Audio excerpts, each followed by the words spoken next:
If you look through a book of Japanese folk tales, you may come across stories about an old practice that seems pretty crazy. These stories had a million versions and were told so widely that historians had to ask, did they really carry out this practice? One story goes like this. In a poor village in the mountains, there lived a man and his 60-year-old mother. One day, the mother told her son that it was time to take her up the mountain. You see, this village had a custom that people who turned 60 had to be taken deep into the mountain forest and left there. Old people ate precious food, but didn't contribute to the community. Tough times call for tough crimes. The man refused, but his mother insisted. She didn't want to be a burden. After some time, the man sadly agreed, and he carried her into the mountain forest. As they were walking, he noticed that his mother was breaking off twigs from tree branches along the way and dropping them on the ground. He asked what she was doing, and she said she was leaving marks on the ground so that he would not get lost on the way home.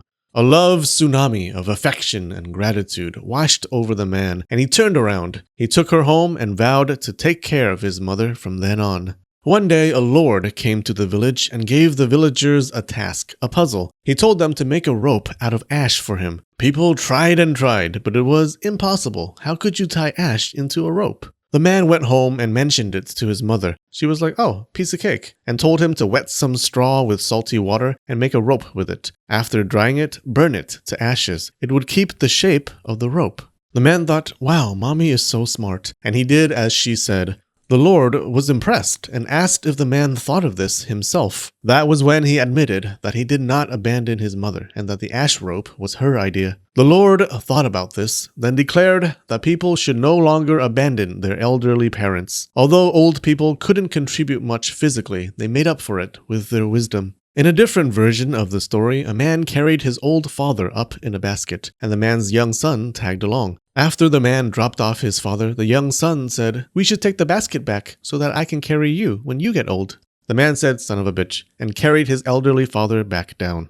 The mountain was called Obaste-yama, the mountain of abandoned old women. According to legend, this mountain still exists today. Stories like this passed from the mouths of so many people that historians put down the wine, pulled a few graduate students from the closet, and got to work. They wanted to answer the question, did Obaste, the practice of abandoning old women, actually exist in Japan? There were some stories of people abandoning their fathers, but most stories had a son getting rid of his mother for some reason. Killing the elderly to benefit the community was something documented in a few cultures in history, but those unlucky wankers usually lived in harsh environments where eating was something you only did on holidays. Japan's natural environment, however, consists of Pokemon and anime girls, plenty of things to eat. Not normally a society where mommy gets cut because the family's running low on tofu. When historians looked at this question, they looked at it more broadly. Not just whether people left their mothers in the mountains. Taking mom on a one-way walk in the woods is pretty dramatic and traumatizing for everyone. Sorry, Mika, grandma's gone. She's up above now, watching over us. She's in heaven? No, she's on the mountain, watching us, because she's hungry. But there were more straightforward ways to get rid of someone, like starving them or just neglecting them. The tales suggest that people might have seen old women as burdens, and their families might have neglected or mistreated them. But wait, the old stories didn't say that only burdensome old women had to be taken up the mountain. They said all old women.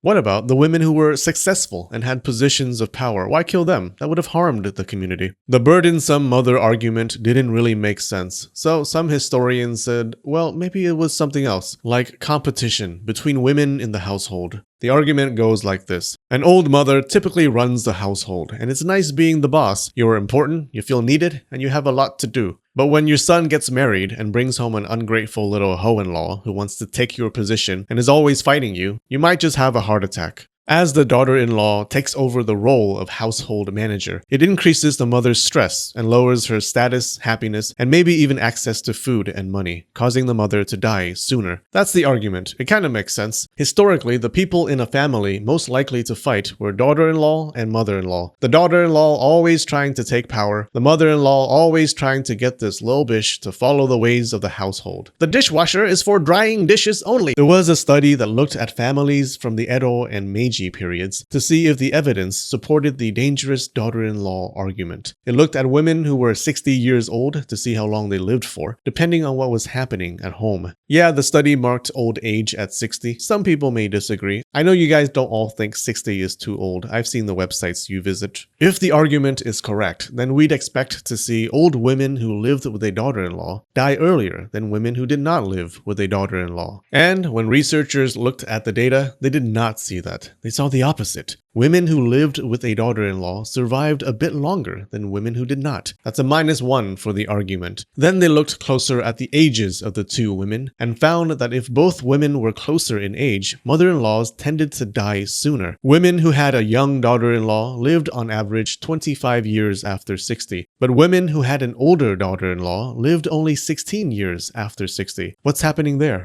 Well, women closer in age had similar goals, and they were more likely to fight for similar things, like control of the household. Choosing an older wife for your son was a health hazard. This seemed to support the dangerous daughter-in-law argument, but the researchers concluded that since most mothers were more than 30 years older than their daughters-in-law, it didn't have a big effect. Researchers also looked at grandchildren. Did they kill their grandmothers? A new daughter-in-law didn't have much power in the household until she popped out a few kids and gained massive clout. Bebes are excellent for promotions, and that promotion might have threatened the mother-in-law's authority. So women who had grandchildren in the home might have died sooner.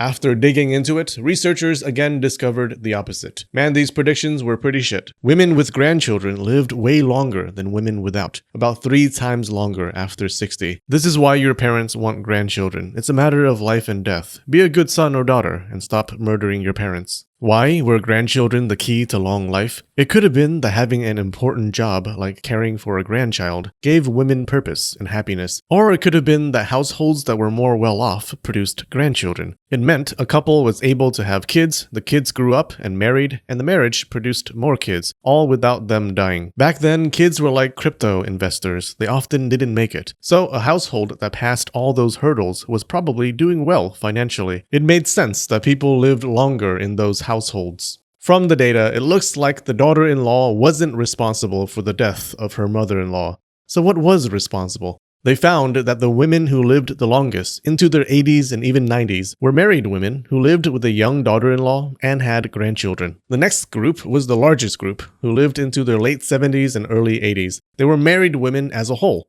This included women who lived with and without a daughter, with or without grandchildren. The third group was pretty sad, only lived until 65, 66 on average. These were widows who did not live with a daughter-in-law and did not have grandchildren. She was the boss of the household, but she lost her husband, and her shitty son had no children. But these weren't the worst off women. This next group only lived a few years after 60, and about 95% of them died before 65. These were women who lived in a household where they were not part of the main line of descent. So they were not the main mother, grandmother, or great-grandmother. For example, a sister of the man of the house could move in, living with the man's family, but had no family of her own. She was a side character in the house, didn't have much power, and probably wanted to take her chances in the next life anyways. It was all pretty normal compared to other cultures. Now, this was just one study, but most scholars don't believe that Japan had a special culture of mommy killing, and the idea of specifically leaving mothers in the woods was probably a folktale. But there was another gruesome practice that did happen in Japan's past. Killing a frickin' bebe right after it's born. Click here to see why they did that and what the bebe community thought about it. We have a new emperor on Patreon this week, the Shogun. Wait, is he a shogun or an emperor? We also have some regular patrons, Trinity Lee, Jerry, Kate Nicole, Priscilla, Halfman, Heolin, Cassie Bowling, and Kahualua. Thanks so much, you guys. Alright, I love you and spread the knowledge.